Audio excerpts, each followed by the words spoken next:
নির্বাচনে প্রস্তুতি চলমান জানিয়ে নির্বাচন কমিশন সচিবালয়ের সিনিয়র সচিব আক্তার আহমেদ বলেছেন, ভোটের ব্যালট পেপার ও নির্বাচন সরঞ্জাম নিয়ে বিজি প্রেসের সাথে বৈঠক হয়েছে। তিনি বলেন, বিজি প্রেসের সাথে নির্বাচনে ব্যবহৃত বিভিন্ন জিনিসপত্র, বিশেষ করে ব্যালট ফর্ম ইত্যাদি নিয়ে আলোচনা হয়েছে।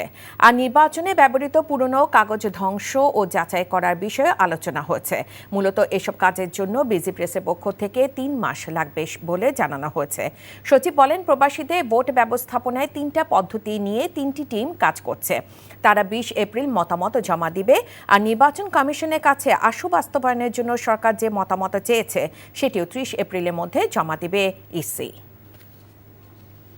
আমাদের যে আসন্ন যে নির্বাচন, সেটা আমাদের কাগজের পরিমাণ কি পরিমাণ লাগে সে সম্পর্কে একটা ধারণা নেওয়া, আমাদের বাজেটের সংস্থানের ব্যাপারটা এটার সাথে।